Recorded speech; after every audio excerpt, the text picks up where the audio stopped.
Iran पर अमरीकी हमले जारी हैं। अमरीकी सेंटकॉम ने कहा है कि ईरान पर हमलों की ताज़ा तरीन सिलसिले को मुकम्मल कर लिया गया है। अमरीकी अफवाज ने ईरान के कमांड मराकज़, फ़ज़ाई दिफाई तनसीबात, मीज़ाइल और ड्रोन सलाहियतों, साहिली निगरानी के मराकज़ को निशाना बनाया।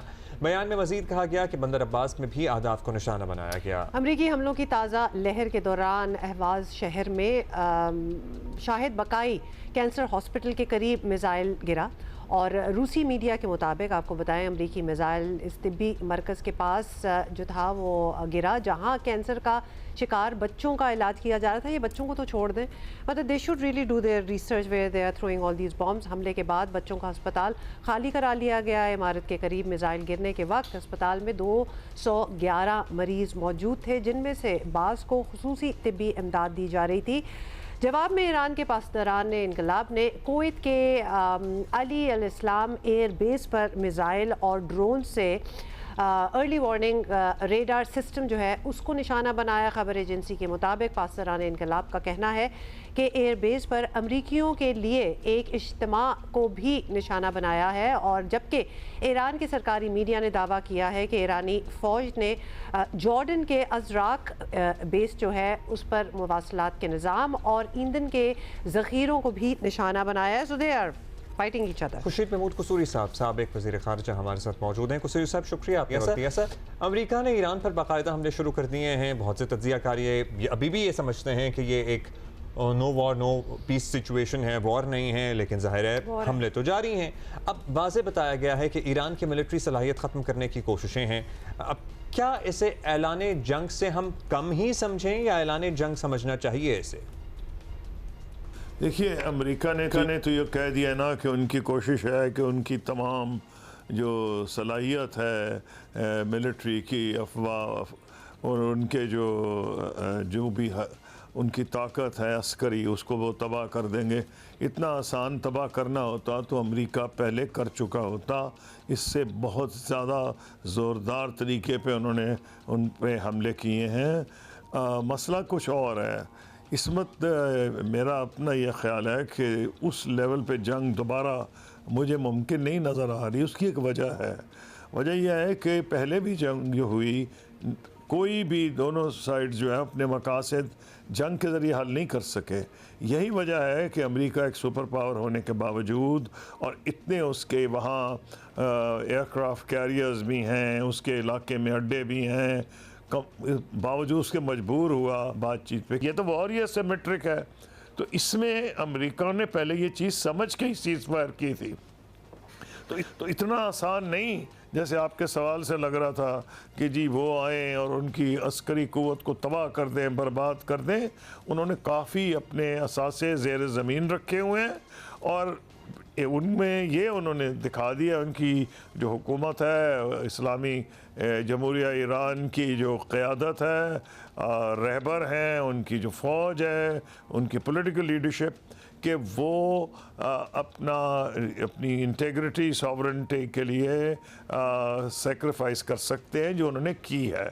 क्या इस किस्म की अमेरिका ने उन पे खुदा ना खास्ता अगर उसको इससे ज़्यादा बढ़ के किया, सिविलियंस पे किया, जैसे प्रेसिडेंट ट्रंप थ्रेटन कर रहे हैं, सिविलियन इंफ्रास्ट्रक्चर पे किया, तो उसका जवाब जो होगा वो इतना ख़तरनाक है जो मैं नहीं कहना चाहता। हमारे भाई हैं गल्फ़ कंट्रीज़, जो खलीजी ममालिक हैं, वो अमेरिका के जहाँ जहाँ अड्डे हैं वो उनके निशाने पे आएंगे अगर इनकी बिजली के, वो कहते हैं हम तबाह कर देंगे जितनी उनके बिजली प्रोड्यूस कर रहे हैं उनके यूनिट्स, तो क्या वाटर और बिजली के दूसरी तरफ जो यूनिट्स हैं बचे रहेंगे?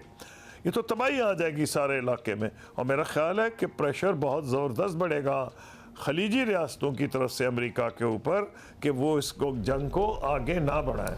अच्छा, ये जो आपने कहा है कि इतनी बड़ी सुपर पावर अमेरिका होने के बावजूद लगता नहीं है कि अमेरिका के कंट्रोल में कुछ है। ईरान की जवाबी कार्रवाई भी तेज़तर हो चुकी है। ख़ित्ते में अमेरिकी अड्डों को भी निशाना बनाया जा रहा है और अपना हुर्मुज़ से गुजरने वाले जहाज़ों को भी टारगेट किया जा रहा है। तो अमेरिका अगेन इतनी बड़ी सुपर पावर होने के बावजूद इन जहाज़ों और अड्डों की हिफाजत क्यों नहीं कर पा रहा? और मतलब क्या ईरान वाकई इन पर हावी है?